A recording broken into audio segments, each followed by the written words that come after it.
Bom dia, pessoal. Tudo bem? Vocês estão me ouvindo? Deixa eu aumentar o som.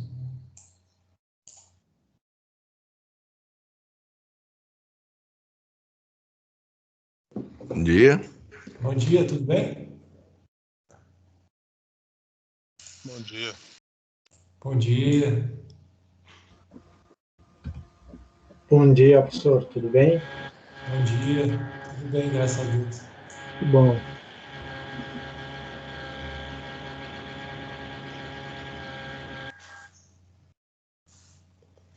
Vamos esperar mais uns 2 minutinhos aí para o pessoal entrar. Deixa eu ver aqui. 8 pessoas.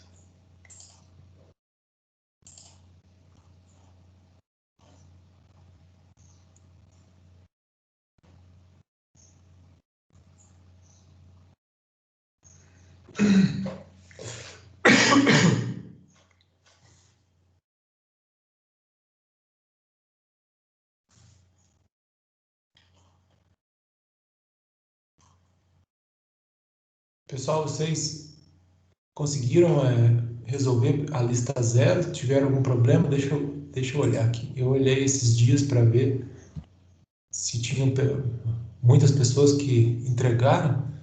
De acordo aqui com a listinha que eu estou vendo aqui agora, a lista zero, só 4 pessoas entregaram. A lista 1 ainda não, porque ainda não fechou. Na verdade, a lista 0 eu mudei a data. Provavelmente eu vou mudar a data da lista 0 hoje de novo, porque eu acredito que a gente não vai conseguir terminar a parte para a parte de hoje, né? A parte de regressão linear, para liberar mais uma lista, né? A lista 2. É capaz de eu estender, até porque poucas pessoas entregaram, então eu acho que o pessoal está tendo uma certa dificuldade. Então, talvez seja melhor estender um pouco, né, mais uma semana, até para vocês entregarem a lista 0 e a lista 1, né? Então, eu estendo as duas, e aí vocês entregam, vocês vão poder entregar até o final da próxima semana. Deixa eu ver aqui, alguém falou alguma coisa? Tá bom, professor, tá bom.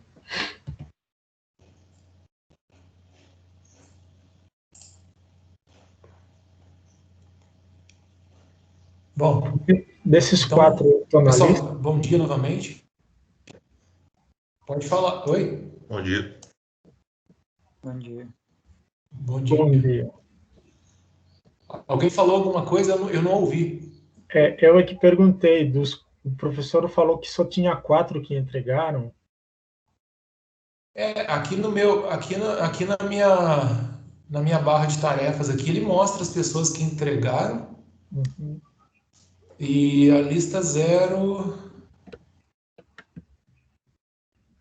ele diz que 4 pessoas entregaram.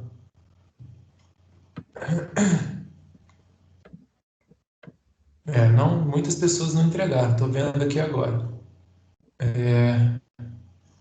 Eu acho que a gente conversa sobre isso.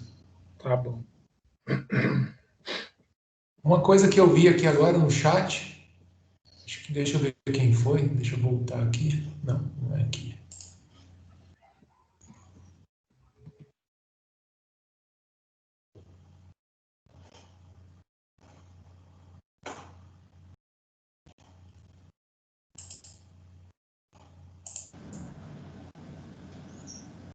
Eu vi aqui que alguém aqui foi o Leandro Marques. Ele pediu para mostrar como que a gente trabalha lá com o GitHub, né? Eu vou mostrar aqui rápido para vocês como que eu faço. Então, o Leandro, você conseguiu criar o repositório? Consegui sim. O repositório você tem. Isso, criei o repositório, criei a lista 0 dentro do repositório. Eu não sei como carregar os arquivos que eu fiz no Jupyter, carregar ele dentro do GitHub. Certo. Então, eu tenho aqui um repositóriozinho que eu chamo de testes. Certo.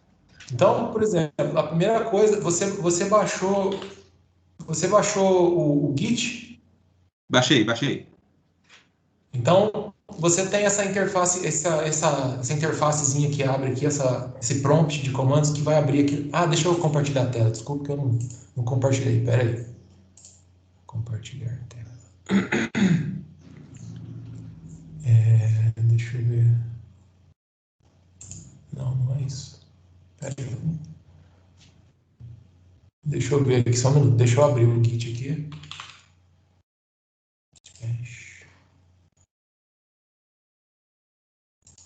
Cadê ele? Eu acho que aqui é a tela como um todo, né? Isso. Então eu tenho esse repositório, vocês estão vendo aí, né? Testes. Certo. Então vamos supor que eu quero trabalhar com ele. Então eu venho aqui, ó, tem esse botãozinho de código aqui, se você clicar nele, ele vai mostrar para você fazer download, né? Você pode usar também, tem uma ferramenta do GitHub Desktop, ou você pode simplesmente copiar aqui esse link. Você copia, é o que eu faço. Abro aquele prompt do Git. E, por exemplo, vou lá, eu tenho uma pastinha dentro de documentos. Eu vou aonde que eu quero baixar, porque eu vou clonar esse repositório, eu vou baixar ele para minha máquina para poder trabalhar. Certo. Então, eu tenho aqui as minhas coisas, então eu venho aqui e faço git clone, que é o comando para clonar do Git, e colo aquele link. E faço um enter. Então agora ele vai clonar, ele vai baixar aquele repositório aqui na minha máquina para eu poder trabalhar nesse repositório Git. Então, por exemplo, vamos ver aqui, ó. Agora eu vou dar um ls, apareceu aqui, tá vendo? A pastinha testes. Então eu entro dentro dessa pastinha testes, só tem um readme, porque quando você criou lá o seu repositório no GitHub, ele por default, por padrão, ele já te pergunta se você quer colocar um readme, que é um arquivinho é o início do seu projeto lá, onde você vai escrever lá, esse projeto faz tal coisa, esse projeto guarda todas as minhas experiências de machine learning, alguma coisa do tipo. Ali é o seu readme que vai explicar como, se for um projeto que você precisa compilar, você vai explicar como que compila, aí é bem básico. No seu caso aí, você vai colocar o seu nome, sua matrícula, vai dizer que é o repositório de TP555, só para ficar claro o que é. Mas agora eu entrei aqui, então se você olhar onde você está dentro do testes, que é o clone, o repositório que eu clonei. Então vamos supor que você tem a lista 0, né? Então, primeira coisa, você cria uma pasta. Você pode criar lá, você pode abrir agora que essa pasta está no seu computador, você pode abrir pelo Explorer, né? O explorador de arquivos. Você pode vir aqui e criar, mas eu faço por aqui, ó. Então, mkdir, né? De criar o diretório, o nome do diretório, lista 0. Se eu der um ls de novo, vai aparecer uma pastinha lista 0, certo? Então, se você entrar nessa lista 0 aí, e agora vier aqui e procurar ela nos documentos, work, testes, vai ter uma pastinha, não tem nada por enquanto, certo? Mas, se você vier, vamos supor que eu tenho aqui o meu arquivinho, então eu tenho aqui, o meu Jupyter eu já instalei, né? Eu tenho o Anaconda instalado aqui na minha máquina, e tem o servidor rodando. Então já está rodando aqui na minha máquina o servidor. Então eu vou voltar aqui na pastinha work, dentro de testes, lista 0, certo? Não tem nada, está vazio. Então eu vou criar um novo. Então eu vou criar um Python 3, um notebook Python 3. Então agora eu vou abrir lá estou abrindo aqui o notebook. Vai abrir um notebook vazio, né? Ele demora um pouquinho.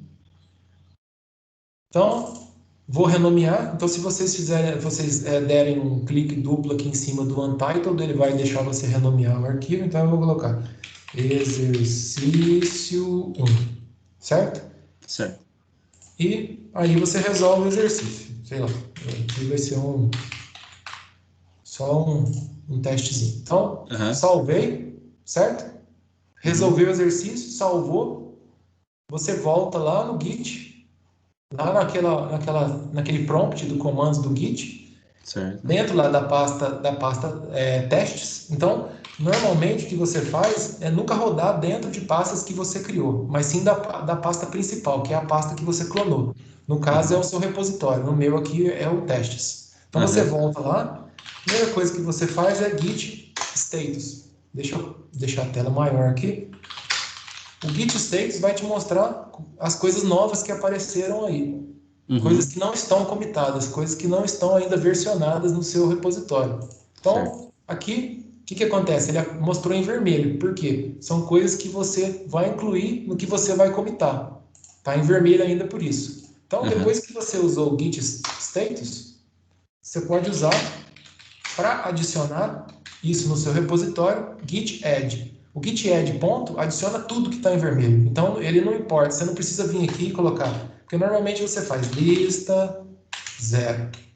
E aí você colocaria, e aí adicionaria só a lista 0. Se tiver, isso no caso se houvessem outras coisas aqui, outros itens em vermelho, né? Como você tem uma coisa só, eu posso usar o ponto, que o ponto é como se fosse um alias para tudo que tiver ali em vermelho. Então, ele vai adicionar, se você vier git status de novo, tá vendo que agora ele tem um git, ele tem a lista 0 e dentro da pastinha lista 0 tem aqui esse checkpoint. Geralmente eu não comito isso, eu tiro, porque esse ponto IPYNB aí, underscore checkpoints, é uma coisa interna lá do Jupyter, só para você não perder, caso aconteça de desconectar ou de cair o servidor. Então você não perde, é um checkpoint mesmo ali, é um autosave. E aqui o exercício 1. Normalmente eu deleto isso aqui antes de comitar. Então tem um outro comandinho do git, é o git rm, que é o remove. Se você quiser remover aqui, você copia esse nome aqui, cola aqui.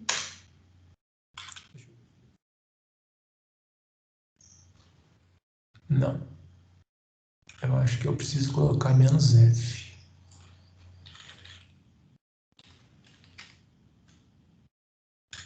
Aí se você vier o status de novo, só tem o exercício 1 agora. Removeu aquele carinha lá, que é inútil ficar guardando ele, porque vai só aumentar o tamanho do seu repositório.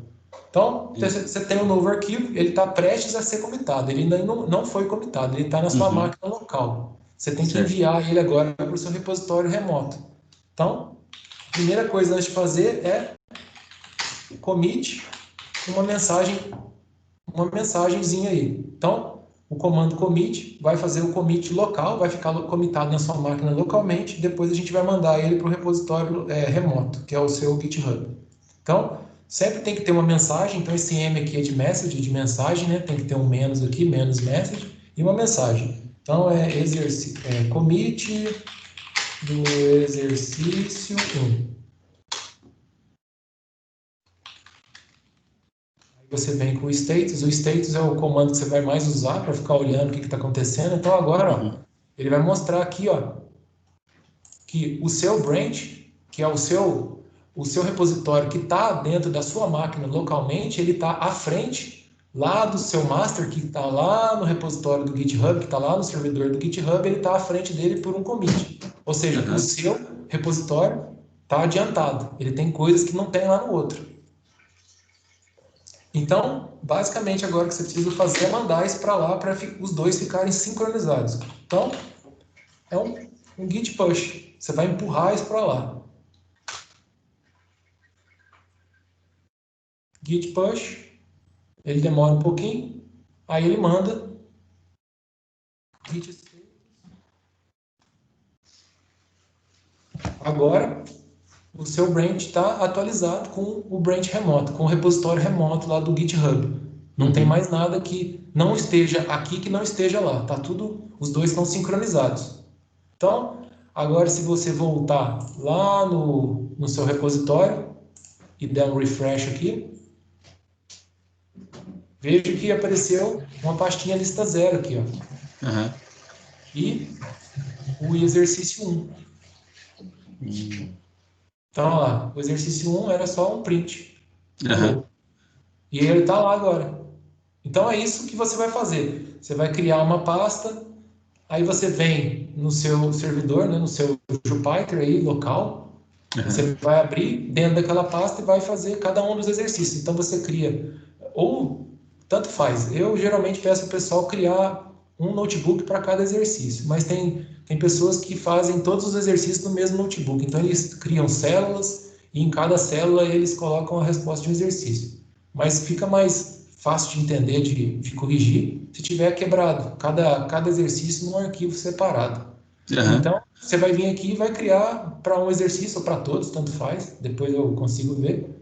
E você vai trabalhar nos exercícios, vai resolver, terminando, salvou, abre o prompt de comandos, vai usar o status, vai adicionar, né, git add, a sequência é status para ver o que tem lá, tirar o que for lixo, por exemplo, aqueles checkpoints, eles não têm necessidade de estar lá, mas não tem problema também se tiver. Eu não gosto de colocar porque vai aumentando o tamanho do repositório com o tempo, então é coisa inútil. Então, status, para ver as coisas que vão ser comitadas, depois o add, com o nome dos arquivos que você quer adicionar para poder comitar. Geralmente eu uso ponto para colocar tudo. Não é uma prática muito recomendada, mas eu normalmente faço isso. O legal é o fazer arquivo por arquivo, então você com status vai aparecer uma listinha, e nessa listinha você vai colocando um por um, vai dando add em um por um dos arquivos. Se você olhar pelo status que dá para fazer um add ponto, ou seja, para tudo, e não tem problema, então você faz e vai de boa. Depois do add, comitar, né, com o commit "-m", não esqueça do "-m" para colocar, sempre ele vai pedir, ele vai reclamar se você não colocar uma mensagem de commit aqui. Então, commit menos a mensagem. Em seguida, você faz o envio lá para o repositório do Git Push. Então, é bem básico. Status, add, commit e push. São os comandinhos que vai precisar. Não, beleza. Certinho. É basicamente isso. Ficou mais claro? Não, ficou assim. O pessoal está tendo dificuldade em outras coisas aqui do Git, de comitar, de trabalhar com os arquivos? Vocês têm, pessoal, algum problema? Deixa eu minimizar aqui. Acho que não, né? Ninguém falou nada. Não, por enquanto tá tranquilo. Deixa eu voltar aqui que depois eu vou precisar abrir.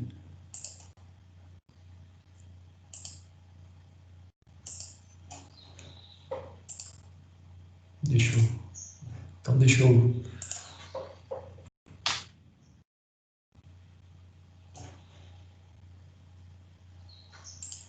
Certo. Então, pessoal, a aula de hoje, nós vamos falar sobre regressão linear. Passando? Ah, tá. Então, coloquei aí essas duas frases aí só para dar um incentivo, mostrando que o que eu quero dizer aqui com essas duas é que para a gente começar uma longa jornada, né, desse conhecimento aí de aprender mesmo inteligência artificial, mais especificamente machine learning, né, aprendizado de máquina, começa sempre com um pequeno passo. O que eu quero dizer é que a regressão linear é um passo muito pequeno, né, uma aprendizagem pequena, uma coisa bem simples, que vocês vão ver que é uma coisa bem básica, mas que vai te levar a lugares mais longe, então, lugares mais distantes, porque vocês vão ver que tudo que vocês forem aprender aqui nessa sequência da regressão vai levar a gente até as redes neurais, que são os algoritmos mais utilizados hoje em dia, os mais avançados e que o pessoal mais trabalha. Então, tudo aqui vai levar isso, vai desembocar lá nesse grande rio aí, nesse marzão, que são as redes neurais, o Deep Learning. Então, se vocês aprenderem passo a passo aqui, todas essas coisinhas que eu vou passando aqui, vocês vão entender bem como uma rede neural funciona, que é um dos objetivos aqui do curso, que é chegar lá nas redes neurais, nas redes neurais com várias camadas, as redes neurais profundas e os outros tipos de redes. Então, essa frase aqui lá do Bilbo Bolseiro, né? Bilbo Baggins, que é ir para trás, não tem jeito de forma nenhuma, pelos lados é impossível, e a única forma é ir para frente. Então, se é ir para frente a única forma, então é o que a gente vai fazer. É a única coisa que tem a ser feita, então vamos em frente. Então, aqui uma motivação, né, para vocês entenderem o porquê da regressão linear, para que é usada, né, dois exemplos aqui básicos. Desses exemplos é a predição, né, da perda por caminho, do path loss. Então, que nem eu coloquei aqui nessa figura, eu tenho aqui a distância no eixo X e a atenuação no eixo Y. Então, imagine aqui que vocês têm essas medidas, né? Então, isso aqui foram medidas que foram tomadas aí no mundo real, vamos dizer assim, né? Por experimentos. Então, você tem lá um rádio transmitindo, um rádio recebendo, e você vai medindo essas atenuações de alguma forma. E você tem esse gráfico aqui. Mas se você quisesse trabalhar num modelo de canal, por exemplo, que você precisasse ter alguma equação que aproximasse isso daqui de alguma forma, que encontrasse de alguma forma uma curva média que te desse uma aproximação ótima dessa curva aqui. Então você faria o que eles chamam também de ajuste de curva. Então o outro nome de regressão linear também é ajuste de curva, é ajustar, encontrar uma curva que se adeque, né, que se ajuste a esses dados de forma que minimize um tipo de erro, que a gente vai ver que existem alguns tipos de erro, a gente vai usar um tipo de erro específico, mas de forma que você encontre uma curva que vai minimizar o erro, ou seja, a distância para os pontos que você entende, dessas amostras que você tem aqui. Um outro exemplo é a estimação de preços de casas. Então, a regressão linear, ela é muito utilizada para... Isso realmente é usado, eu não sabia disso, mas o pessoal tem modelos, mas são modelos bem complexos, não é só o que eu vou falar aqui, que é só, por exemplo, pelo tamanho da casa, a metragem quadrada. Eles levam em consideração um monte de fatores, a área onde está inserida a casa, né, onde foi feita a casa, número de quartos, se tem piscina, bairro, esse tipo de coisa. Então, eles conseguem, com isso, encontrar uma relação mesmo entre, por exemplo, a área da casa e o valor. Então, eles conseguem responder e mais ou menos dar um preço para uma casa, numa área qualquer, através de algumas características da casa, alguns atributos daquela casa. Então, os atributos aí dessa casa vão ser a entrada do seu algoritmo, da sua regressão linear. Então, para encontrar essa curva, você vai entrar com esses atributos e ela vai te retornar um valor, que é um valor aproximado daquela residência, daquela casa. E com relação aqui à predição da perda por caminho, depois que você tivesse ajustado uma curva, né, de posse dessa curva aproximada aqui desses valores, como que você encontraria, né, essa relação de distância e atenuação? Porque, por exemplo, nesse caso aqui, eu não tenho valores de atenuação para todos os infinitos valores que pode assumir dentro desse range aqui, dentro desse intervalo. Então, como que eu generalizaria para encontrar o valor de atenuação para um ponto que não está aqui? Eu tenho bastante pontos aqui, parece que eu conseguiria, mas, por exemplo, eu não teria um ponto bem aqui nesse caso, por exemplo, teria uma média aqui, né? Então, como que eu encontraria esse valor de atenuação para esse caso? Então, seria encontrar essa relação que vai me dar uma curva que vai aproximar esses valores com o menor erro possível.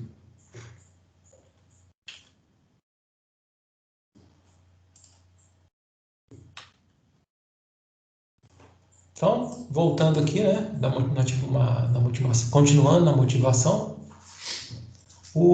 os algoritmos de regressão são um dos mais, se não os mais comuns e conhecidos algoritmos. Eles foram inventados lá atrás, né, no século XIX ou XVIII, já vem sendo usado há muito tempo.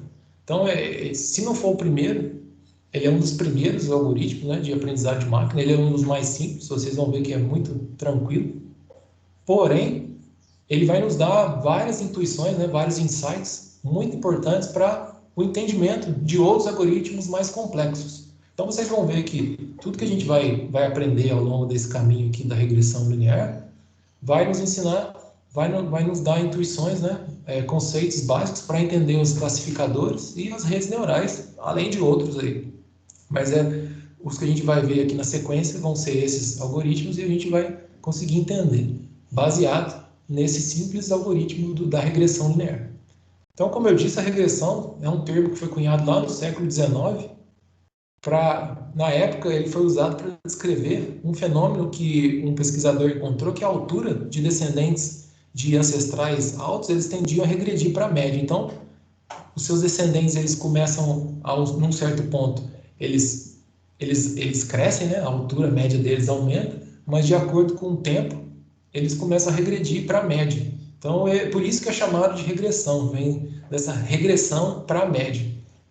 É um termo não faz muito sentido em machine learning, né? Mas é o termo que vem sendo usado, regressão linear, mas muitas pessoas também chamam de ajuste de curvas. Então, o objetivo aqui, como eu já mencionei aqui para esses dois casos, é encontrar uma função h, eu chamo de h, que vai que mapeie de forma ótima, né? Minimizando, por exemplo, um erro, as variáveis de entrada x, que são seus atributos, então no caso aqui do path loss, a distância, né?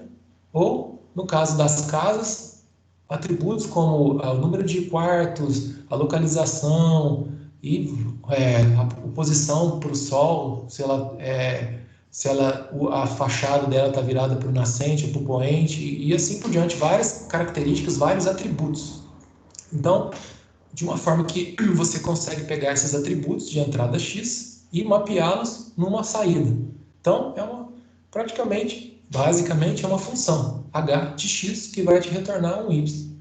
De tal forma que esse h de x ele seja uma boa aproximação da função verdadeira, porém desconhecida, chamada de função objetivo. A gente chama ela de f de x.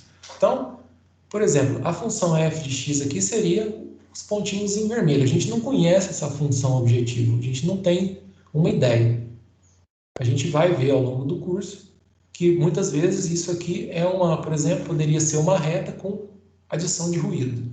Então, o que o algoritmo, né, da regressão linear faz é tentar encontrar essa função h de x, que é uma função aproximada da função real, de tal forma que o erro é minimizado. O erro, para esses pontinhos vermelhos, então, a linha de regressão ali, a reta, né, encontrada aqui no caso, a curva que foi aproximada, né, para esses pontinhos vermelhos é essa linha reta aqui em azul, e o intuito aqui é tentar minimizar todos os erros, né? O erro médio, minimizar o erro médio com relação a todos os pontos que a gente tem, todos os exemplos, ou seja, todos os pontinhos vermelhos.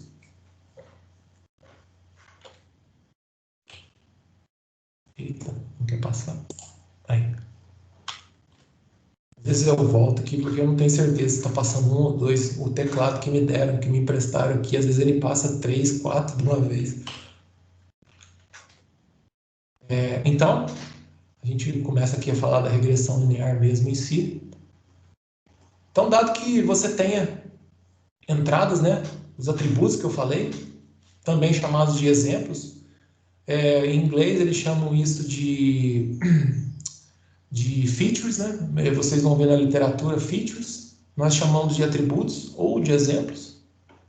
Então, são as variáveis x e as saídas que nós chamamos de rótulo y, de um sistema modelado por uma função objetivo desconhecida f de x. Então, nós temos os atributos, que são a entrada do seu algoritmo, e as saídas, que são os rótulos, né, o valor desejado de um sistema que é modelado por aquela função desconhecida f de x, que a gente comentou, que é desconhecida, mas que nós desejamos encontrar uma curva que a aproxime de forma que minimize um erro, por exemplo. Nós poderíamos tentar encontrar essa distância usando outro tipo de minimização. No caso aqui, no que nós vamos ver, é minimizar o erro médio com relação a todos os exemplos, a todos os pontos que a gente tem. Então, como que a gente poderia encontrar essa equação, nessa função h de x, que aproximasse a função verdadeira f de x de forma ótima? Então, essa é a ideia principal por trás aqui. Qual é a questão? Qual é o objetivo? Né? Encontrar uma função aproximada uma função que aproxime o f de x de forma ótima. A regressão, como eu disse, também é conhecida como aproximação de funções. Então, essa é um desenho que eu coloquei aqui só para exemplificar. que é encontrar aqui uma curva, uma reta, né, que aproxime essa função verdadeira aqui. Existe uma função verdadeira, a gente não consegue, não entende ela, não consegue saber qual é. Ela seria, no caso aqui, era uma linha reta que eu tracei com ruído. Então, existe aqui uma linha reta no meio, mas ela é somada, né? A ela é adicionada ruído. Então, por isso que eu tenho todos esses valores aqui que ficam variando. Mas existe aqui uma linha reta que eu poderia tentar encontrar tentando aproximar com essa função h de x, que é o que a gente vai ver como que isso pode ser feito. Então, na literatura, o h de x é chamado também de função hipótese. Então, essa função aproximadora, h de x, ela é chamada de função hipótese. Então, lembrem bem desse nome aí, porque em vários lugares eu vou chamar ela de função hipótese de novo, né? Eu vou mencionar ela. E é uma das possíveis soluções encontradas no espaço de hipóteses. Então, o h de x, no nosso caso, ele é uma equação simples, né? Um h0 mais um h1 de x, e dependendo do número de atributos, então o k aqui vai te dar o número de atributos, né? O número de características que você tem, por exemplo, o número lá de características daquela casa. Você poderia ter k atributos.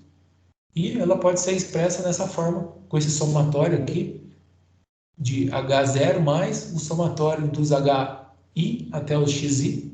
Então, esse carinha aqui, o H0, a gente vai ver ele chamado de bias, de viés. Ele é o que vai dar o offset da sua curva. Então, voltando aqui só um pouquinho, vocês podem ver que essa curva ela não está centrada em zero. Ela começa lá em cima. Ela poderia aqui, a gente poderia dizer que o centro dela é mais ou menos em torno de 7. Então, nesse caso dessa curva, esse H0 aqui seria um valor aproximadamente 7, que é o que vai dar o offset ali em relação ao nível 0. Caso ela tivesse totalmente centrada em torno de 0, nós não teríamos o H0 aqui. Então, esse H0 é o que vai dar o offset e a gente chama ele de bias. Muitas vezes, quando o dado está centrado, simplesmente nós ignoramos esse daqui porque ele vai ser igual a zero e temos só esses termos do somatório aqui. Então, o espaço de hipóteses é o conjunto de todas as possíveis funções hipótese. Quais são o conjunto, né, de possíveis funções hipótese? São todos esses valores. Então, o espaço de hipótese são todos os valores que esses termos aqui, que a gente vai chamar de pesos ou parâmetros, H0 até o H0, desculpe, o A0 até o AK, eles podem assumir. Então, o nosso objetivo, porque nós conhecemos o x1 até xk, que são os atributos. Isso aqui é dado, é o que é a entrada do nosso algoritmo. Então, no nosso algoritmo, nós temos a entrada, o x1, e nós temos o que é esperado, o y. Nós temos um mapeamento, esse par de valores, né, de exemplos, atributos e rótulos e labels, ou seja, saídas desejadas. Nós temos esses pares. O que nós queremos encontrar são esses valores aqui, H0, o A0, o A1 até o AK, de forma que essa combinação linear aqui dos atributos nos dê uma aproximação da curva. Então, o objetivo aqui é encontrar esses valores. E o espaço de hipóteses são todos os valores possíveis que esses carinhas aqui, que os parâmetros ou pesos, né, o A0 até o AK, eles podem assumir. Então, ele é um hiperplano, esse espaço de hipóteses é um hiperplano que é formado por todos os possíveis valores desses parâmetros AK. Então, isso dependendo, se nós tivermos apenas um peso, né, um ou dois pesos, isso pode ser uma linha reta, pode ser um plano tridimensional e assim por diante, dependendo do número de pesos aqui de parâmetros A0 até AK. Então, como eu disse, o objetivo aqui da regressão linear é encontrar esses pesos, ou também chamados de parâmetros, que o A0 até o AK, de tal forma que a sua função hipótese seja uma ótima aproximação daquela função real f de x. Como vocês já devem ter percebido, eu mencionei aqui algumas vezes, vocês têm como entrada o x1 até xk, ou seja, os atributos, então vocês têm features e labels. Então esse é um tipo de aprendizado supervisionado. Então é um algoritmo de aprendizado supervisionado porque vocês têm os exemplos, os atributos e os rótulos, ou seja, a saída desejada, o y.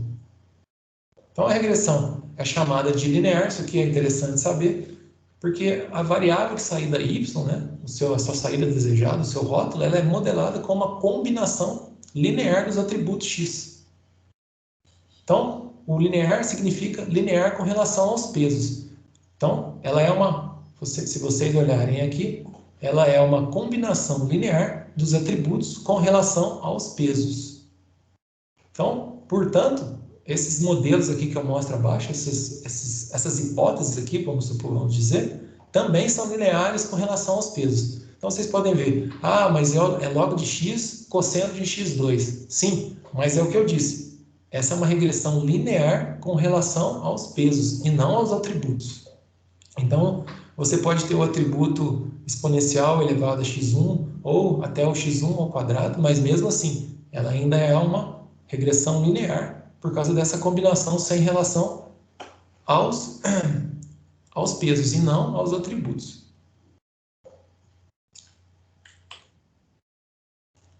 Bom, o problema da regressão, ele pode ser, deixa eu tirar isso aqui, ele pode ser enunciado da seguinte forma. Então, aqui é uma forma mais formal, né? Uma maneira mais formal de colocar o problema. Para a gente conseguir tratar ele matematicamente, a gente tem que criar um modelinho, né? Para poder ter as equações, as expressões, para poder trabalhar matematicamente. Então, o que você tem? Os dados disponíveis, né? Tem um conjunto de N observações, né? Que são o seu conjunto de pares de treinamento. Então, se você tem os atributos e os rótulos, vocês têm esses pares, né? Atributos e rótulo. Tem N observações, que a gente chama de N exemplos. Geralmente a gente conta de 0 até N-1, onde o X, vejam que está em negrito, porque muitas vezes ele é um vetor. Então, ele é um vetor que pertence aos reais, muitas vezes, com K dimensões. Então, aqui o xi é o iésimo vetor de entrada com dimensão K, ou seja, os K atributos, ou as features, né? O y geralmente é um escalar, pertencente aos reais, que é o iésimo valor esperado de saída referente ao valor de entrada daqueles atributos de entrada. Então, é esse par. Então, nós temos esses atributos de entrada x, esse vetor de entrada x, e temos a saída esperada para aqueles vetores. Então, nós temos esse parzinho aqui, que seria os dados disponíveis para treinamento. São os dados disponíveis que vocês vão utilizar para treinar o seu modelinho, ou o seu algoritmo, para usar para treinar um modelo e ter, ao final, esse modelo que vai aproximar a função real. Então, o modelo, como a gente já viu, dado por essa função hipótese, h de x, nada mais é do que um somatório aqui do h0 mais o a0 mais o a1 vezes o x1, assim por diante, até o ak vezes o xk. Isso pode ser posto de forma vetorial. Dessa forma, né, eu consigo agrupar todos os pesos, né, os parâmetros A0 até AK num vetor transposto vezes esse φi aqui, esse vetor φi que eu vou mostrar para vocês aqui. Então, o vetor A negrito contém todos os pesos de A0 até AK e esse vetor φi contém todos os atributos. Veja que é interessante que uma forma de colocar todos esses pesos no mesmo somatório e realizar essa operação de forma vetorial é pensar que o A0 multiplica um x0, um atributo x0 que sempre assume o valor 1. Então veja que esse vetor aqui de atributos sempre vai ter o primeiro valor igual a 1 e os outros são os atributos que eu tenho de entrada. Então, é uma forma de facilitar para poder analisar de forma matemática, de forma matricial isso. Então, para poder escrever de forma vetorial, porque ficaria complicado. Eu teria um termo a mais aqui, então eu teria um vetor A que multiplicaria esses caras aqui, só que o A0 estaria de fora, começaria de A1 até AK. E aí eu teria um mais A0 aqui. Então, para facilitar e eu conseguir representar isso de forma vetorial, nós adicionamos um 1 aqui no vetor de features, né? O vetor phi, e esse A0 é como se fosse multiplicado por um x0, ele não existe, é só uma abstração aqui, para poder facilitar. Então, esse x0 sempre assume o valor 1. Então, o A0 é o vetor, ele vai ter k mais 1 linhas por uma coluna, que contém os parâmetros ou pesos, né, que definem a função hipótese. Então, a sua função hipótese ela é totalmente definida por esses pesos, ou seja, o mapeamento do x dos atributos de entrada para o valor esperado, né, o seu valor desejado. E o φi é o vetor também, com k mais 1 linhas, com dimensão, né, k mais 1 linhas e uma coluna, que contém os i's e os valores dos atributos. Então, seus atributos vão estar nesses vetores φi, esse i varrendo de 0 até o número n-1, ou seja, o número de exemplos que vocês têm.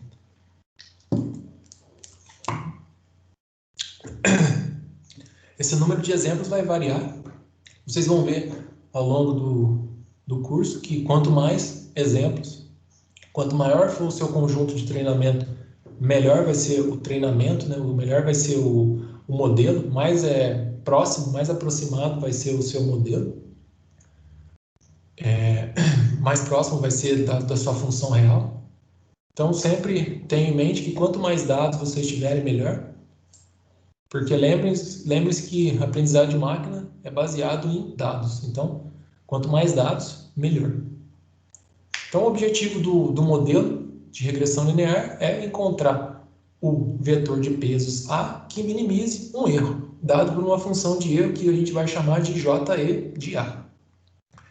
Entre a aproximação, né, o valor aproximado de saída que nós temos, e o valor desejado, para todo i, ou seja, para todos os exemplos. Então, representando isso, é a minimização da função de erro JE de A com relação aos pesos. Então, o resumo aqui é que o treinamento do modelo envolve nada mais é do que a minimização dessa função de erro.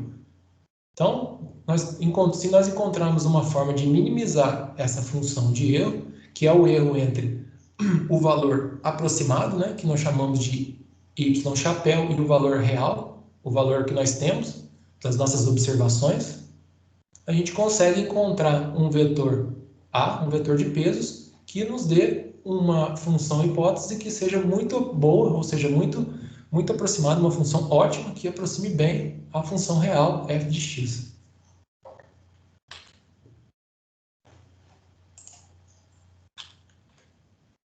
Então, agora, a gente vai falar sobre a função de erro, que é muito importante. A gente precisa definir uma função de erro para poder minimizar ela, né? Sem ela, a gente não consegue encontrar os pesos. Então, existem várias possibilidades para a gente definir essa função de erro.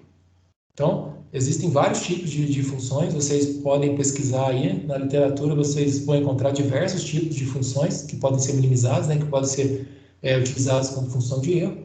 Mas, na maioria dos casos, em quase 100%, os pesquisadores utilizam o erro quadrático médio. Então, utilizando o erro quadrático médio, nós temos que a função de erro nada mais é do que a média do somatório dos erros ao quadrado. Então, vocês veem aqui que é o somatório do erro. Então, eu tenho o valor real e o valor aproximado. Então, é um erro entre o valor real, ou seja, da sua observação, e o valor aproximado que aquele modelo, com aqueles valores, com aqueles pesos, te dá. E você faz esse somatório, é a média desse somatório dos erros ao quadrado. Então, nós vamos ver mais adiante, mais para frente, acredito que ainda hoje, eu vou mostrar para vocês por que, muitas vezes, na maioria das vezes, se escolhe o erro quadrático médio como métrica para função de erro, como métrica para minimização. Ela tem uma característica muito importante que vai ajudar a gente bastante, facilita muito para o algoritmo iterativo de encontro para encontrar esses pesos aqui. Mais adiante a gente vai discutir isso.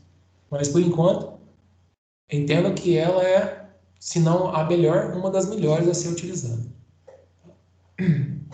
A função de erro, a gente pode reescrever ela de forma matricial da seguinte forma. Então, o JE de A é o 1 sobre N.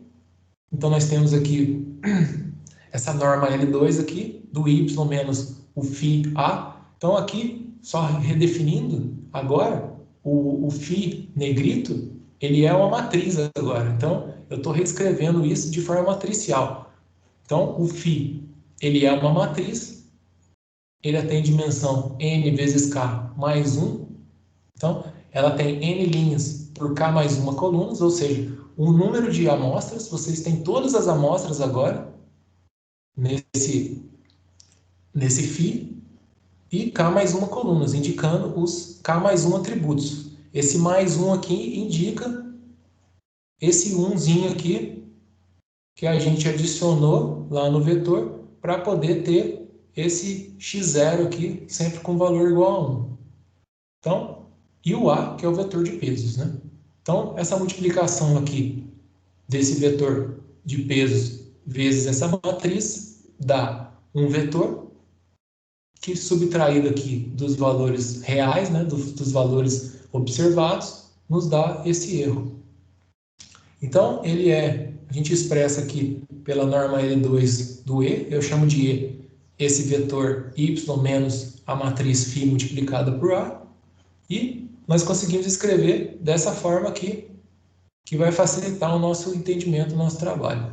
Então, se vocês analisarem aqui, eu posso pegar essa norma L2 e reescrever dessa forma aqui, ó.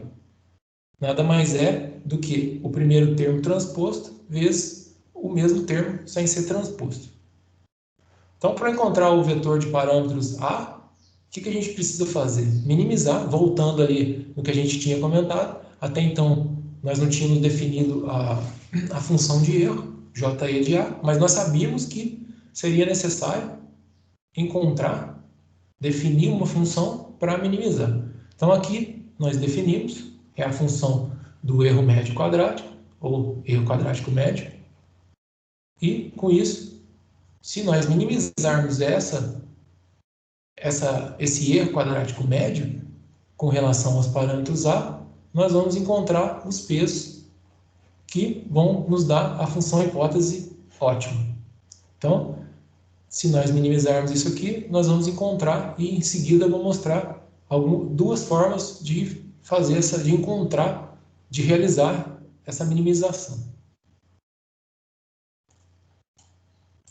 Então, aqui eu falo da minimização da função de erro, né?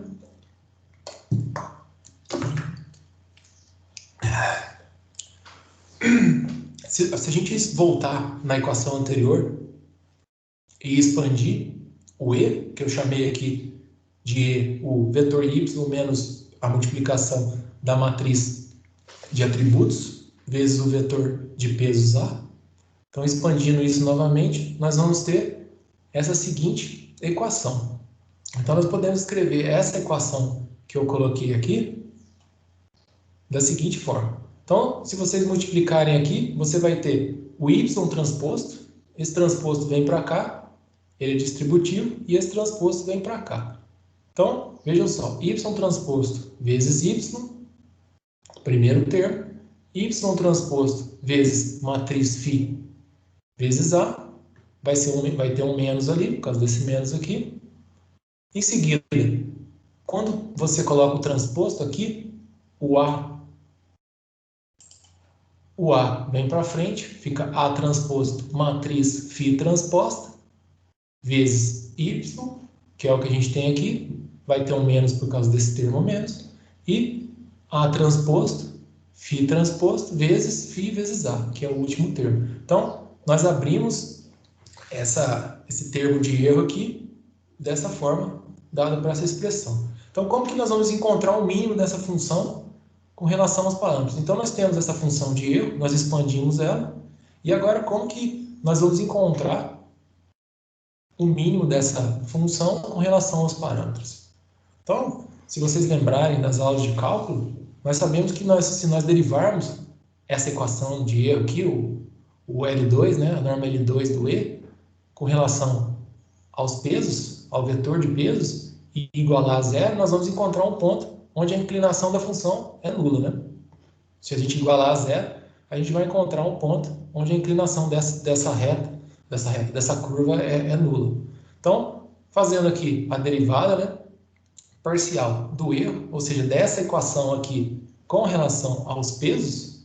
Então, se vocês pegarem essa equação e fizerem a derivada parcial com relação aos pesos,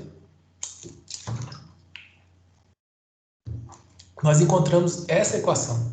Então, é muito fácil. Assim, se vocês quiserem, depois, vocês podem vir conversar comigo, eu posso mostrar como encontrar a partir dessa equação, mas é bem simples. É só aplicar algumas regrinhas de derivadas com vetores e matrizes. Isso tem tudo tabelado, não tem segredo.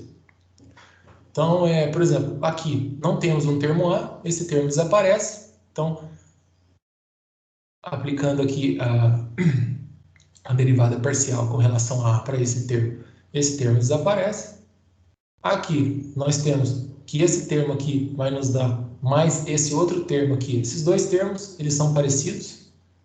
Então, eles vão dar, de acordo com as regrinhas lá de derivação, nós vamos encontrar esse termo aqui, 2A transposto φ, matriz φ transpostas vezes a matriz φ, menos essa outra derivada dessa outra parte, desse último termo aqui, que vai dar menos 2y transposto φ igual a zero. Então, agora nós temos esse ponto, ou seja, essa equação que nos dá onde essa equação de erro ela é nula, né? Essa derivada da equação de erro ela é nula. Porém, se vocês lembrarem, esse ponto, ou seja, o ponto onde a derivada da função de erro é nulo, ele pode dar tanto mínimo, ele pode nos informar tanto que aquele ponto é um ponto de mínimo quanto um ponto de máximo. Então, porque se vocês lembrarem, essa derivada igualada a zero é onde o ponto, né, onde a curva tem a sua inclinação da tangente zero, que é um ponto de máximo ou um ponto de mínimo. Então, se vocês forem ver uma curva que tem o máximo aqui, a inclinação da tangente é zero, ou num ponto de mínimo também é zero. Eu vou mostrar isso em umas figuras mais para frente para facilitar. Mas agora vocês podem estar se perguntando, tá, mas a gente quer minimizar, mas como essa derivada da equação de erro em relação aos pesos igual a zero pode dar um máximo ou um mínimo, como que nós sabemos que esse ponto é um mínimo ou não um máximo, né? Então, se a inclinação ela é nula e a derivada de segunda ordem for positiva, vocês vão lembrar disso também, então o ponto vai nos dar o mínimo. Então, se essa derivada aqui de segunda ordem, né? Se nós pegarmos e colocarmos um 2 aqui, né? Fazer de segunda ordem essa derivada com relação à função de erro, se essa derivada de segunda ordem for positiva, então nós temos um mínimo. Então, existe uma teoria lá, o pessoal chegou à conclusão de que essa derivada segunda é igual a 2 vezes a matriz transposta φ vezes φ, e se essa matriz φ tiver um posto igual a k mais 1, então a matriz φt vezes a matriz φ, ela é positiva semi-definida. E, portanto, o ponto que vai ser encontrado acima, né, o ponto que nós encontramos aqui através da derivada parcial com relação aos pesos, ele corresponde ao mínimo da função de erro. Então, o posto, só lembrando aqui, o posto da matriz, ele corresponde ao número de linhas ou de colunas linearmente independentes da matriz.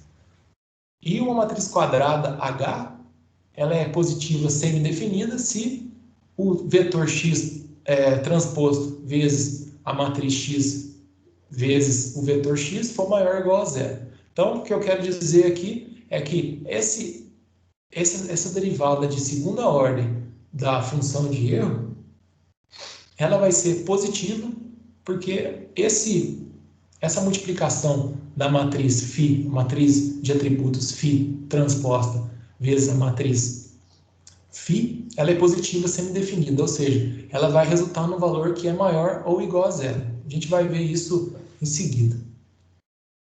Então, o que eu queria mostrar aqui, o resumo aqui, é que essa derivada parcial da função de erro com relação aos pesos, igualando a zero, ela vai realmente nos dar o mínimo dessa função de erro, e não o máximo, porque a derivada de segunda ordem dessa função de erro vai nos dar um valor positivo.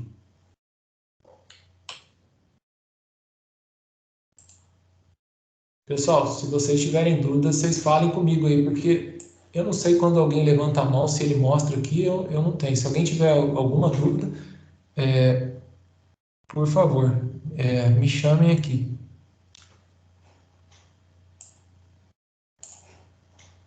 Então, voltando aqui. Então, voltando à equação da derivada primeira igual a zero, ou seja, essa derivada aqui, né, essa equação, esse resultado aqui,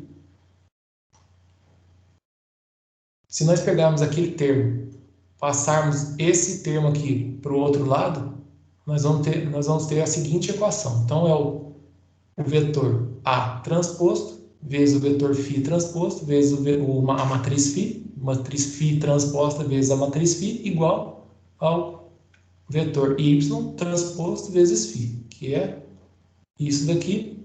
Esse termo foi passado para lá, o 2 foi cortado, e nós temos essa igualdade aqui.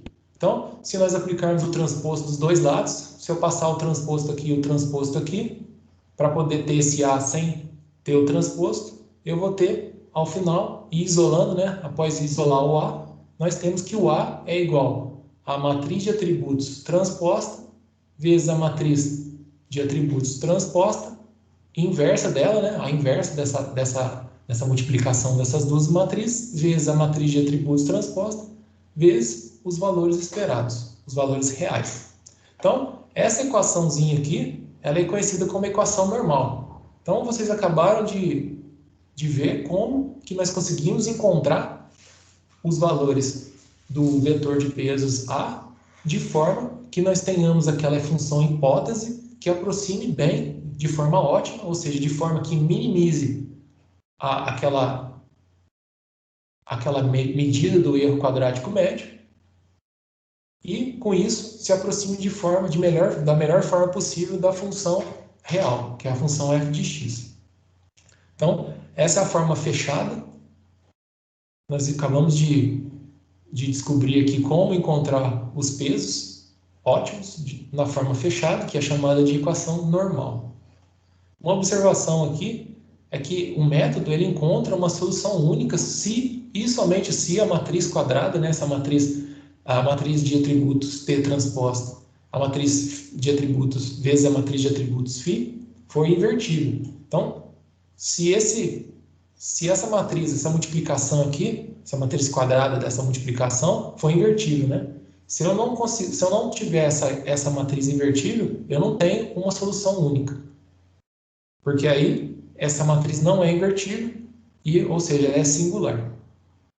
A observação 2 é que o método, essa equação normal, essa forma fechada, só funciona para sistemas sobredeterminados, ou seja, onde eu tenho mais equações, ou seja, mais pares de exemplos, né, x e y, do que incógnitas. Então, eu preciso ter mais pares x e y do que o número de pesos. Caso contrário, esse cara aqui, a equação normal, não vai nos dar os pesos, né, os pesos ótimos. Para um sistema subdeterminado, ou seja, que tem menos equações do que incógnitas, ou seja, nós temos menos exemplos, pares de exemplos x e y, essa matriz de atributos φt transposta vezes a matriz de atributos φ tem um posto menor do que k mais 1, e aí ela é singular.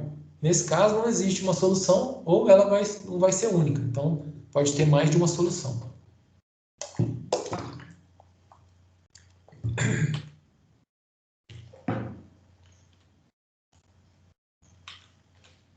Aqui só uma revisãozinha rápida sobre matriz singular.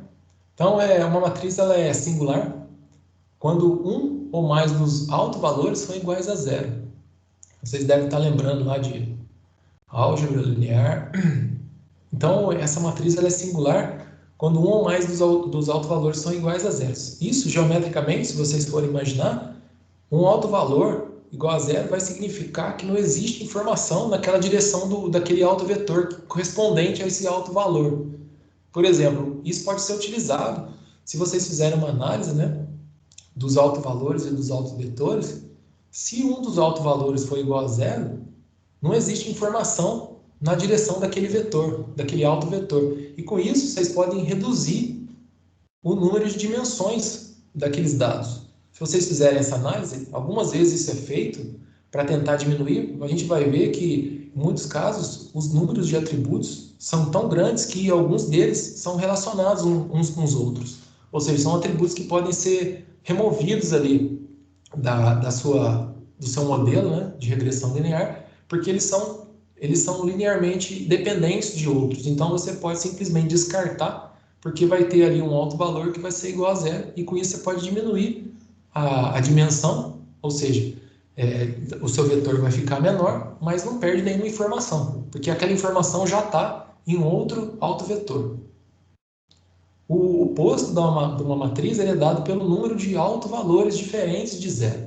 Então, o posto da sua matriz vai ser dado pelos autovalores que são diferentes de zero. Apenas matrizes com posto completo possuem inversas. Como eu disse, uma matriz, para ela ser invertível, ela tem que ter um posto completo, ou seja, todos os autovalores dela têm que ser diferentes de zero. Caso contrário, ela é singular e não invertível.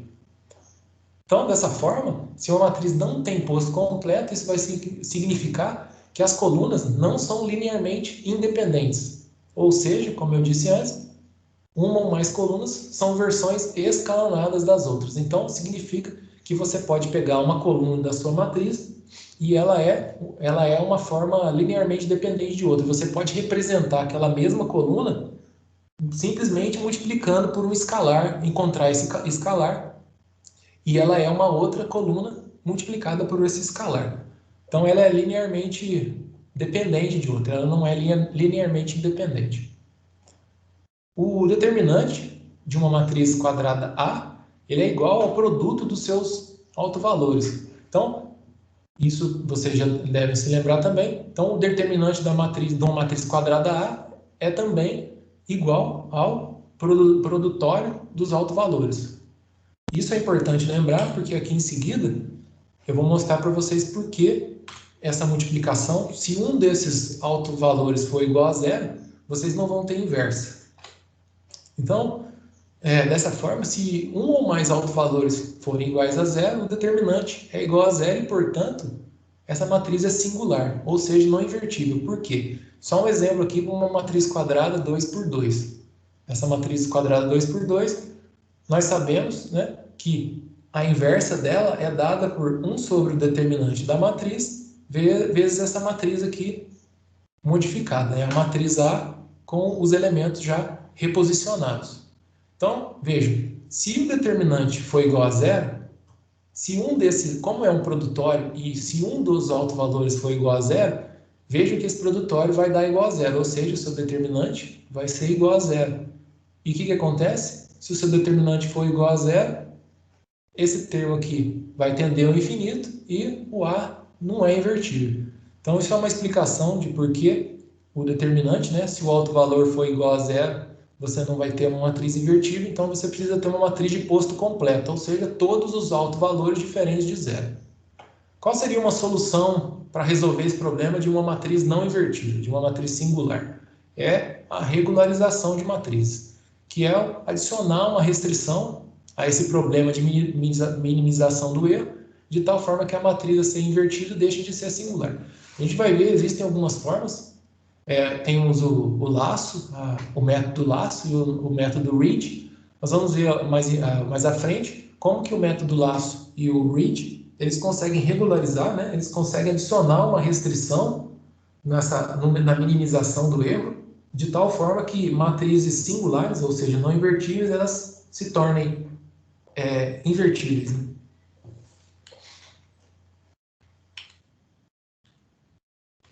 Então, algumas causas para a singularidade dessa matriz de atributos φ transposta vezes φ.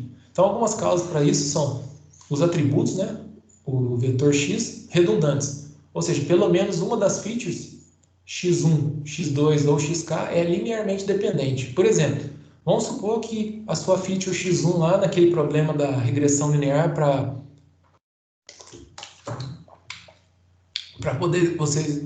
vocês poderem encontrar o valor de uma casa.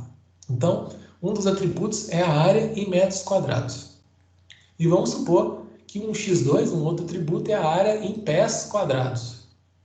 Mas nós sabemos que 1 metro quadrado é igual a 10,7639 pés quadrados. Então, esses dois caras, x1 e x2, eles são linearmente dependentes. Então, o que acontece? A sua matriz não vai ter posto completo e ela não vai ser invertida. A solução disso é remover uma das features que são linearmente dependentes. Então, vocês vão ver que uma coisa muito importante em machine learning, aprendizagem de máquina, é fazer essa análise inicial dos dados. Fazer ali uma análise inicial dos dados e verificar alguns tipos de problemas que os seus dados possam ter, como, por exemplo, esse tipo de dependência linear aí das variáveis. Isso pode gerar problemas para o seu algoritmo e ele não consiga aprender nada, porque ele fica perdido, porque acontece esse tipo de problema de atributos dependentes. Então, uma técnica para resolver isso, a gente vai ver, é a seleção de features, né? Lasso regression, ou a redução de dimensionalidade, que é o Principal Component Analysis, que é basicamente analisar os autovetores ali, os autovetores. Como eu disse aqui em cima, isso aqui é muito importante. A análise dos autovalores e dos autovetores vai nos dar uma informação muito interessante. Se nós analisarmos os autovalores de uma matriz e nós chegarmos, por exemplo, se o autovalor for igual a 0, nós sabemos com toda certeza que eu posso eliminar aquele atributo. Com toda certeza eu não vou perder nenhuma informação. Mas, por exemplo, se houverem atributos e eu quiser reduzir a dimensionalidade, mas ainda perder um pouco de informação, o que eu faria? Eu removeria os autovalores que tivessem os menores valores encontrados ali. Então, a minha análise de autovalores, eu pegaria e removeria os autovalores, né, os atributos que têm os autovalores menores possíveis e perderia um pouco de informação, mas mesmo assim eu teria uma redução de dimensionalidade, mas no final o meu modelo ainda conseguiria ter uma performance muito boa, porque a quantidade de informação perdida ainda foi pequena. Depois a gente vai falar sobre isso mais para frente, para como que a gente consegue, em problemas que possuem muitos atributos, que pode gerar um número muito grande de treinamento, um tempo de treinamento muito grande, muitas vezes a gente reduz a dimensionalidade, perdendo um pouco de informação, mas tendo em mente que mais de 90%, por exemplo, da informação ainda está ali nos outros autovalores e autovetores. Outra causa para a singularidade são o número de atributos maior do que o número de observações. Então, isso é um sistema subdeterminado, como eu comentei. Então, quando você tem mais atributos do que observações, você tem um problema, que aí você vai ter um sistema subdeterminado e não vai conseguir resolver, a matriz vai ser singular. Então, o sistema subdeterminado não tem solução, como eu já disse antes, ou existe um número infinito delas. Por exemplo, nessas figuras aqui, nesse caso aqui, você tem cada um das suas funções hipótese está gerando um plano. Então, nesse caso, vocês veem que todos esses planos são respostas. Não são respostas. A resposta seria a linha reta aqui da interseção de todos esses planos. Cada plano aqui é a representação de uma função hipótese. Então, por exemplo, essa função hipótese aqui gera esse plano verde, uma outra função hipótese gera o plano em azul e uma terceira gera esse plano marrom. Então, no caso de um sistema subdeterminado com infinitas soluções, vejam que esses planos eles se cruzam numa reta. Vejam que tem uma reta aqui e eles se cruzam todos esses pontos. Então, o que nós temos aqui? Infinitas soluções, porque essa reta vai nos dar infinitas soluções para esse sistema subdeterminado. Um outro Um outro caso é o sistema que não tem solução nenhuma, que é o caso onde os planos, né, são paralelos. Nesse caso aqui, esse sistema não tem solução porque eles não se cruzam em nenhum ponto. E o sistema com solução única é esse sistema onde esses planos aqui, que nem eu coloquei na figura, eles se cruzam num único ponto. Então, esse sistema tem solução, ele é invertido, porque ele tem essa única solução aqui. A solução para esse problema aqui, dos atributos, é coletar mais exemplos, ou remover atributos, ou replicar exemplos adicionando ruído. Então, para vocês tentarem resolver esse problema aqui, vocês coletem mais exemplos, ou removam atributos. A remoção de atributos também é o que a gente comentou, que é fazer a análise da dimensionalidade, né? Reduzir a quantidade de informação um pouquinho para tentar remover atributos. Ou o que vocês podem fazer, uma outra técnica muito utilizada, é pegar os atributos que você já tem, replicar esses exemplos e adicionar ruído com o intuito de criar novos exemplos a partir daí. Deixa eu ver aqui se deu a hora. O intervalo é 9h10? 9h10. Eu acho que é 9h40. O intervalo é 1h40. Então seria 9. Não, o intervalo não é 9h40. A gente volta às 9h30, não é? Não, acho que a gente volta às 10. Ah, tá certo. Desculpa. Então ainda tem tempo. Eu tava achando que tá certo. É 9h40 e volta às 10. Obrigado. Então, voltando aqui. Então, agora que nós tivemos a gente viu sobre as causas da singularidade, definimos a função de erro, entendemos como ela é minimizada através da equação normal, a gente vai falar de uma coisa importante que é a superfície de erro. A superfície de erro nada mais é do que vocês pegarem a sua função hipótese e traçar todos os possíveis erros que vocês podem obter com os seus pesos. Então, se vocês conseguirem ver aqui, está bem pequeno, mas se vocês tiverem os slides, eu já coloquei eles lá eles estão tanto na página quanto no MS Teams. Se vocês derem um zoom, vocês vão ver que aqui nesse eixo eu tenho o peso A2, no outro eixo eu tenho o peso A1 e os erros. Então vocês veem aqui que essa é uma superfície convexa. Então eu tenho o erro mínimo vai ocorrer lá embaixo. Vocês veem que conforme eu vou distanciando aqui do A2 e do A1, o erro vai aumentando.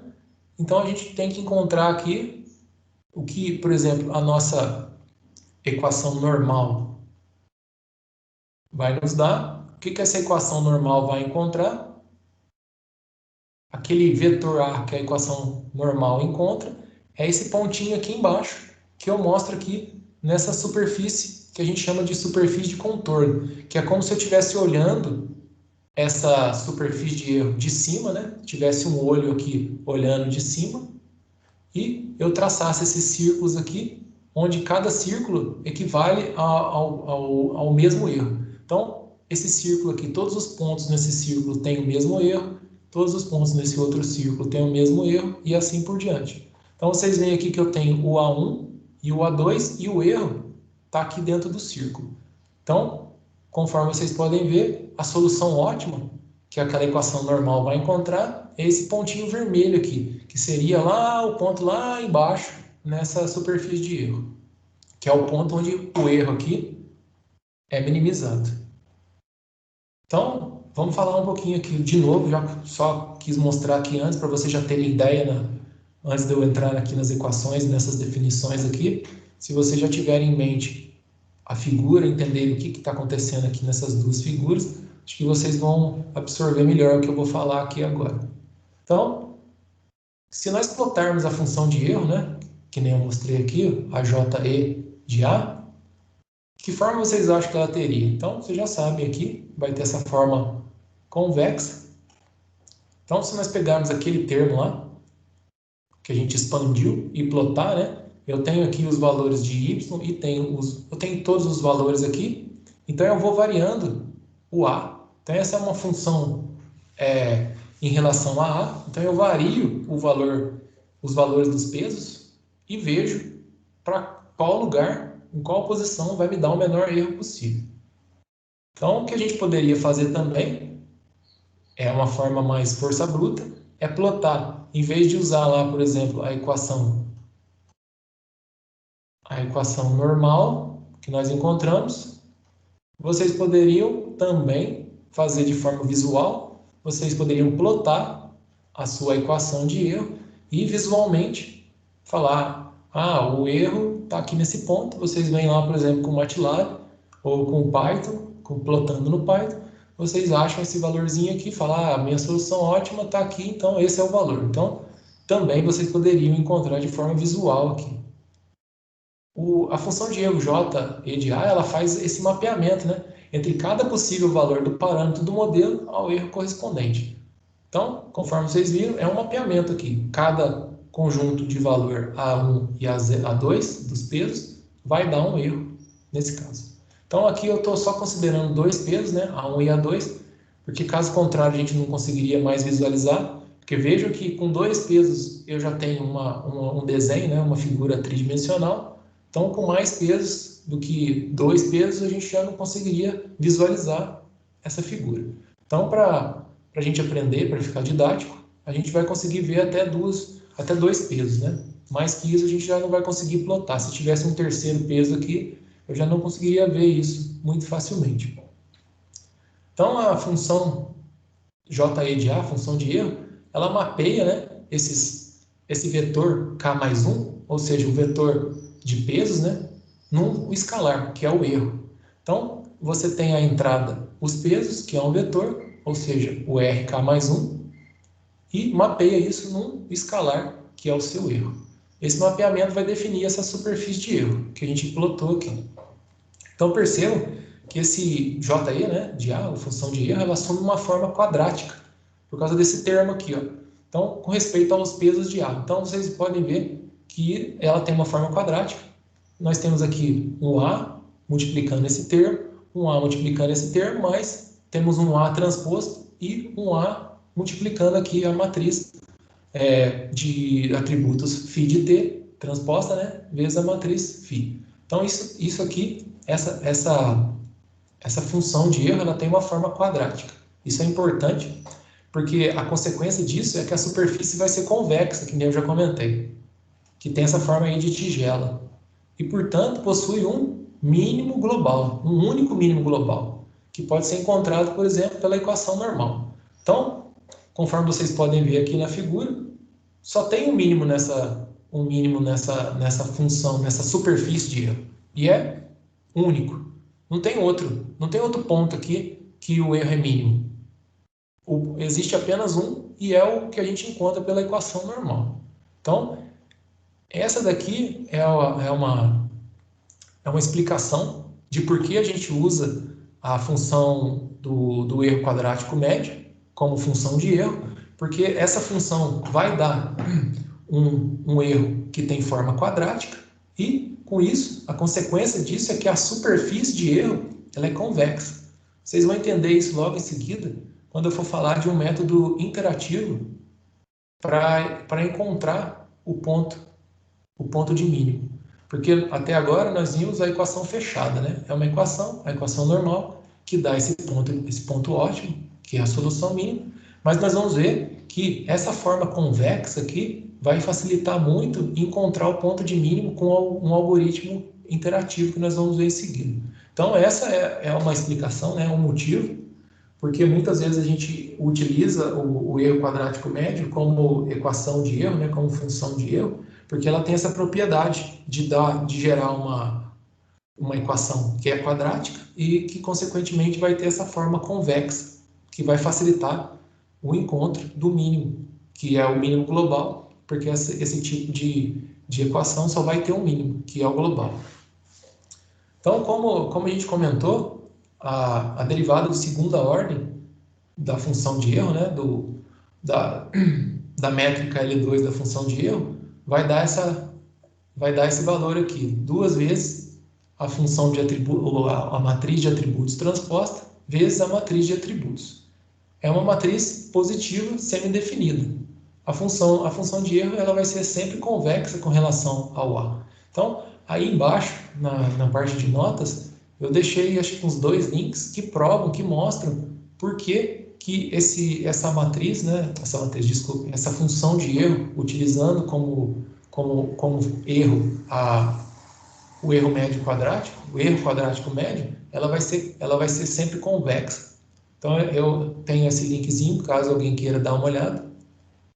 Então, essa matriz de atributos φt vezes a matriz de atributos φ, ela é uma matriz positiva semidefinida, pois aqui está uma explicação também de por que ela é positiva semidefinida, ou seja, porque ela vai dar um valor positivo e ela vai sempre dar o mínimo e não o máximo. Porque se vocês escreverem isso aqui de outra forma, né, o vetor x transposto vezes a matriz φ transposta vezes a matriz φ vezes x, ela nada mais é do que a métrica L2 da matriz φ vezes o vetor x. Então, como nós sabemos, esse valor aqui é sempre maior ou igual a zero, ou seja, vai ser sempre valor positivo. E com isso a gente sabe que a minimização da equação de erro vai sempre nos dar o ponto de mínimo e não o ponto de máximo. Ela nada mais é do que essa função aqui que eu estou plotando, a função de erro para essa função real aqui, é o A1x1 mais... Alguém falou alguma coisa?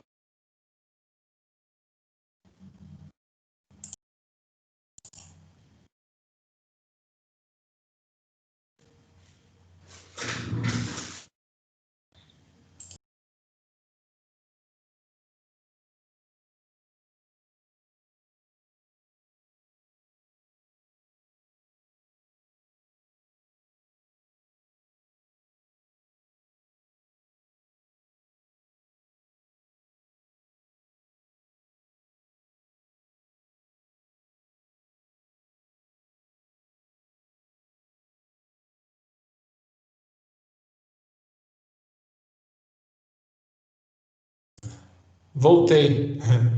Acho que a internet aqui caiu. Vocês estão me ouvindo?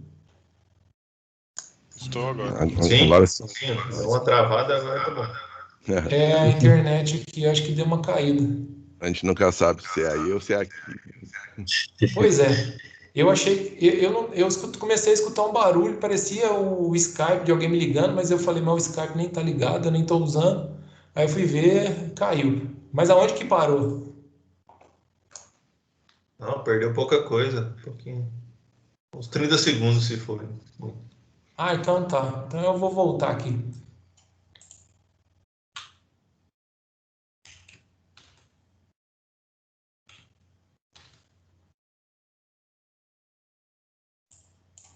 Engraçado. Por que essa barra tá aqui?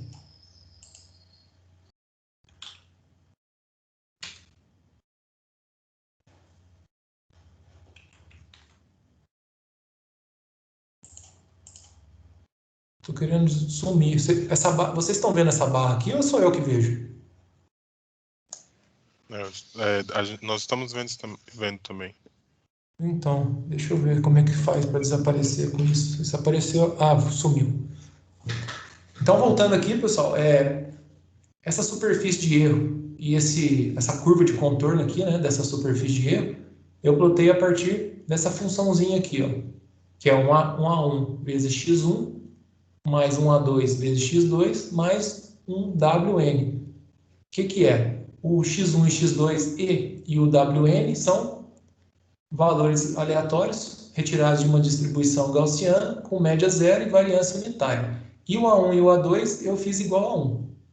Então, eu peguei isso, gerei. Essa seria a minha função real, meu f de x. Eu chamei de y aqui, mas deveria ser um f de x. E com isso eu peguei e tentei, de posse dos valores de y e x que eu armazenei, eu tentei variar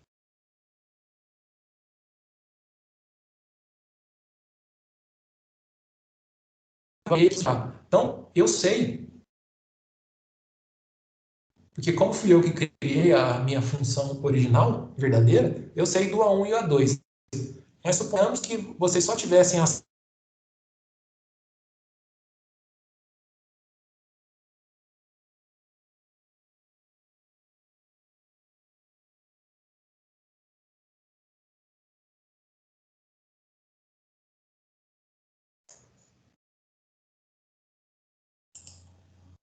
Travou só para mim ou travou para vocês também? Acho que trava para todo mundo. O pessoal, me dá um minutinho, deixa eu ver. Eu quero ver se está acontecendo alguma coisa lá embaixo. Eu tenho que dar uma olhada, porque às vezes o pessoal aqui em casa começa a assistir Netflix no celular, Netflix na televisão. Só um minuto, eu vou só ver se eles podem cooperar comigo aqui. Espera aí. Tranquilo, beleza. Só um minutinho.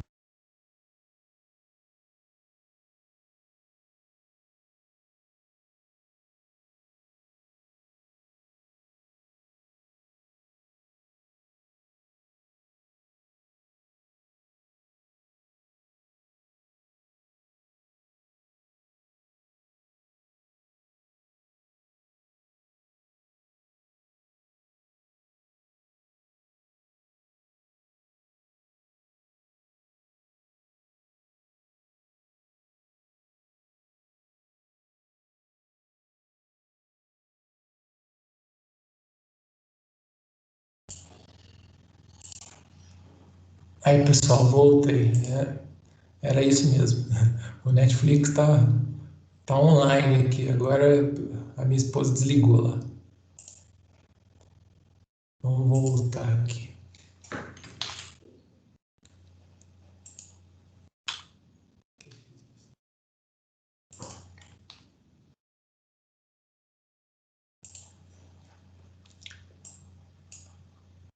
Então, voltando aqui. Vocês estão me ouvindo, né? Agora tá liso. Ah, beleza. Vai lá. Então, mostrando aqui essa função original aqui que eu tenho. Suponhamos que vocês não tivessem acesso aos dois pesos, né? O A1 e o A2, que vocês só tivessem os labels e as features, né? Os atributos. Então, o que vocês fariam? Vocês tentariam pegar essa equação de erro aqui e variar os valores de A, que nem eu fiz aqui. Eu variei, no caso aqui, de 30 até 0, né? Não lembro aqui, deixa eu ver. Isso, de menos 20 a 20 para A1 e A2, e com isso eu ploto e encontro aqui visualmente, e posso também fazer através da equação normal, que os valores ótimos de A1 e A2 são iguais a 1. Então, se vocês olharem aqui, vocês vão ver que tanto no A2 quanto no A1, eles estão na reta do valor 1. Então, o valor ótimo, visualmente aqui, vocês poderiam encontrar que é A1 e A2 igual a 1, ou através lá da equação normal, vocês iriam encontrar também o valor 1. Então, como eu disse, a figura aqui da direita, ela mostra a superfície de erro. Nós vamos plotar isso. Alguns exercícios eu peço, eu mostro como fazer, depois eu peço para vocês fazerem para outras funções de hipótese. E a da direita, ela mostra a superfície de contorno, né? Que é uma linha de contorno de uma função de duas variáveis, aqui no caso A1 e A2, que é uma curva ao longo do qual a função tem o mesmo valor constante. Então, como eu disse, cada curva aqui, no nosso caso, indica curvas com o mesmo erro. Então, o erro aqui da função de erro para uma mesma curva, para um mesmo círculo, é igual. Aqui, um exemplozinho bem simples para realizar a regressão linear em Python. Então, eu tenho aqui do lado esquerdo que eu fiz resolvendo através da equação normal, e do lado direito, utilizando a biblioteca scikit-learn. Vocês veem aqui que o código fica bem mais conciso, né? Bem menor. Eu uso a biblioteca. Então, aqui no caso que eu fiz, eu importei a biblioteca NumPy. chamei ela de NP, né? Dei um alias aqui, um apelido para ela de NP. Gerei 100 valores. Então, são os números de observações, né, que eu tenho. Então, tenho aqui o X, um valor aleatório, gaussiano. Então, tenho aqui N, multiplico por 2. E tenho o Y, que é o 4 mais 3 vezes X mais ruído. Então, aqui você percebam que o A0 aqui, aquele termo que é multiplicado pelo X, que é sempre igual a 1, é 4, não é o seu bias. Então, aqui vejam que tem um offset de 4, é como se fosse um nível DC aí, vezes o 3, vezes aquele vetor X que eu criei, mais ruído. Então, esse Y aqui, a gente pode chamar da função verdadeira. A gente quer encontrar, de alguma forma, só observando X e Y, ou seja, só tendo acesso aos valores de X e aos valores de Y, nós queremos encontrar esses dois valores aqui, o 4 e o 3. O ruído, você não encontra nenhum coeficiente relacionado com ele, você tenta encontrar a função real. No caso aqui, a função real mesmo, seria 4 mais 3x. O ruído seria, por exemplo, passar por um canal ruidoso, que você receberia esse valor aqui ao final, com esse ruído, mas que você quisesse encontrar essa função verdadeira aqui. Vamos chamar de f de x 4 mais 3x. E esse daqui é o observado. Então, você tenta, a partir daí, encontrar esses valores 4 e 3, que seriam o A0 e o A1. Então, aqui, eu estou resolvendo, né, a equação normal. Então, eu faço aqui esse np.c underscore, é uma concatenação. Eu crio um vetor, o vetor x aqui, que é um vetor de uns mais o vetor x. Então, esse aqui é um vetorzinho. É um vetor com N linhas, né? Com uma coluna. E aqui eu estou adicionando um outro vetor, concatenando aquele vetor de valores, de features. Eu estou concatenando aquele vetor de uns que a gente precisa lá para o x0. Lembra que o x0 é sempre igual a 1, para eu poder colocar isso de forma vetorial. E o A ótimo, né? O ponto ótimo, encontrando através da equação normal, eu estou usando aqui esse submódulo da biblioteca, né? É como se fosse uma subbiblioteca da biblioteca NumPy, que é o LinAlg, algoritmos lineares, e a inversa. Então, eu estou fazendo a inversa dessa matriz XB, do resultado aqui, né? XB transposto vezes XB, vezes a matriz XB transposta. Então, esse Tzinho aqui, ponto T, é o transposto desse vetor XB aqui. E temos aqui multiplicado pelo Y. Então, vejam que isso nada mais é do que a implementação, aqui em Python, da equação normal. Então, essa matriz de atributos transposta vezes a matriz de atributos, o inverso, vezes a matriz de atributos transposta, vezes y. Que é o que está aqui. A inversa, né? Matriz de atributos transposta, vezes matriz de atributos, vezes matriz de atributos transposta, vezes o y. Então, depois de resolver isso daqui, eu tenho aqui um vetor, né? A saída é um vetor com dois valores. É o valor do A0 e do A1. Eu imprimo aqui na tela. Vocês veem que o A0 dá aproximadamente 3,8370, mais ou menos igual a 4, e o valor do A1, 3,07. Então, o que eu quero... No outro aqui do lado, usando a biblioteca do scikit-learn, então vocês importem, se vocês forem fazer através do scikit-learn, vocês importem a subbiblioteca do scikit-learn, a Linear Model, modelos lineares, e dela eu estou importando a classe Linear Regression, a classe de regressão linear. Então aqui eu instancio essa classe, né, crio um objeto, e em seguida eu faço o fit, que na verdade é treinar o modelo. Então eu pego o x e y, passo para esse objeto aqui, ele vai treinar o modelo, e ao final eu tenho aqui os valores acessando esses dois atributos aqui desse objeto linreg. Então aqui eu vou ter o intercept. Então ele chama, lá no scikit-learn, ele chama o bias, né, aquele valor A0, o seu offset, ele chama de intercept, porque é o ponto que intercepta o eixo Y, né? Se vocês lembrarem, o ponto que passa que corta o eixo Y é chamado de intercept, onde intercepta o eixo Y, que é o seu valor do seu bias, do seu offset. E tem aqui nos coeficientes todos os outros pesos, né? No caso, apenas um. Veja que o valor é idêntico. Ele faz a mesma coisa. A biblioteca, na verdade, encapsula de uma forma mais eficiente. Lá dentro tem uma implementação dessa equação normal. Então, veja que o valor é praticamente o mesmo. Então, aqui percebo que eu usei só 100 amostras. Então, os valores obtidos já são próximos, não são iguais, mas são bem próximos dos valores exatos. Porém, o ruído.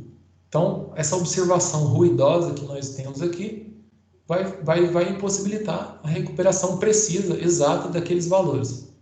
Mas, se a gente aumentar, então se vocês podem copiar esse valor depois, esse código aqui, tanto da implementação com a biblioteca do scikit-learn, quanto com a implementação manual aí da equação normal, vocês podem melhorar essa estimação aumentando o número de exemplos para 1.000, 10.000. Vocês podem ver que vai melhorar bastante, vai aproximar mais. Mas, claro, isso vai ter um limite por causa do erro adicionado aqui. Vocês nunca vão conseguir ter exatamente aqueles valores por causa desse ruído. Se vocês retirarem o ruído, claro, vocês vão encontrar exatamente os valores.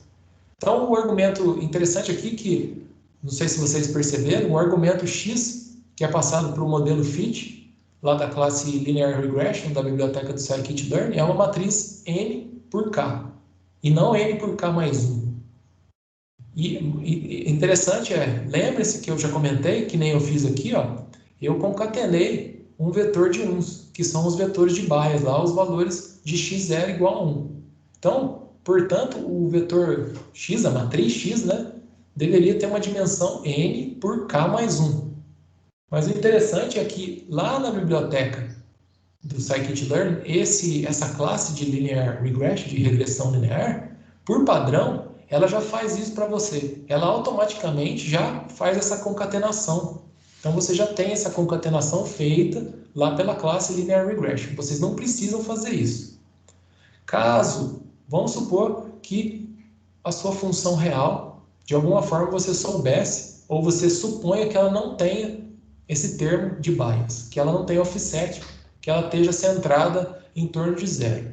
Então, lá nessa função, na classe Linear Regression, quando vocês forem instanciar ela, vocês precisam passar agora eu não lembro do parâmetro e eu não estou conseguindo ler.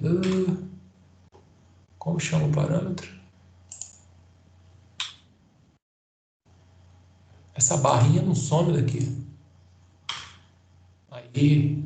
Então, fit intercept. Então, quando vocês souberem ou quiserem assumir que esse offset, que o A0 não existe, que o bias não existe, vocês precisam dizer isso explicitamente aqui para a classe, quando vocês forem instanciá-la, para ela não tentar encontrar aquele valor, para ela simplesmente não concatenar, que nem eu fiz aqui, um vetor de uns. Então, vocês simplesmente, quando forem instanciar, nessa linha aqui, vocês passem fit intercept igual a false. Se vocês forem ler a documentação, eu vou entrar aqui no scikit-learn, deixa eu ver que horas são. Se vocês forem ver a documentação dessa classe Linear Regression, vocês vão ver que, por default, ela passa true para o fit intercept, ou seja, ela sempre tenta encontrar um valor para o bias, para o A0. Aqui eu vou entrar rapidinho para vocês verem algumas coisas da scikit-learn. Então, essa é a página inicial. Essa biblioteca, a gente vai usar muito ela. Ela é uma implementação de uma biblioteca, eu já comentei isso, de aprendizado de máquina em Python. Então, ela utiliza as bibliotecas NumPy, a SciPy e a Matplotlib. Todo mundo consegue reutilizar, ela é simples, de código aberto, ela é bem fácil de usar. Vocês vão ter modelos para classificação, a gente vai ver, vai utilizar, regressão, para clustering, temos coisa para redução de dimensionalidade, né? Vocês vão ver que tem o PCA, tem o caminhos, tem feature selection, tem modelo para seleção, pré-processamento, que a gente vai comentar, que é uma coisa muito importante, que é pré-processar, né? Dar uma analisada nos seus dados antes de jogar eles no algoritmo de treinamento, para ver se tem algum problema ou para melhorar esses dados. E várias outras coisas. É um site, depois vocês podem entrar, dar uma olhada. Ele mostra que tem um user guide bem interessante. Ele tem muitos exemplos, então muitas coisas vocês podem vir aqui procurar. Ele tem um tantão de exemplos. Então, qualquer coisa que vocês quiserem fazer utilizando a biblioteca Scikit-Learn, vocês vêm aqui e procurem por um exemplo. Vocês conseguem facilmente entender isso e saber como que utiliza aquela biblioteca, aquela parte, né, aquela classe da biblioteca com algum algoritmo de aprendizado de máquina. Pessoal, vamos fazer um intervalo então. A gente volta às 10. Alguém tem alguma dúvida até agora? Tá tranquilo?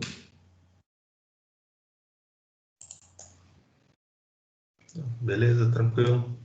Um exemplo aí ficou mais fácil de entender. Vocês podem depois pegar e rodar isso no Jupyter para brincar lá com os valores, tentar mexer, ver o que está sendo feito ali. Beleza, tranquilo. Pessoal, tomar um café aí, ir no banheiro, já que a gente volta. Beleza, até mais. Um Até café. mais. Beleza, até mais, gente.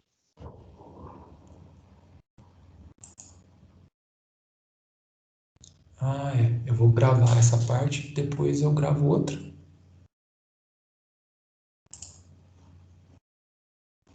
Eu acho melhor eu gravar duas partes.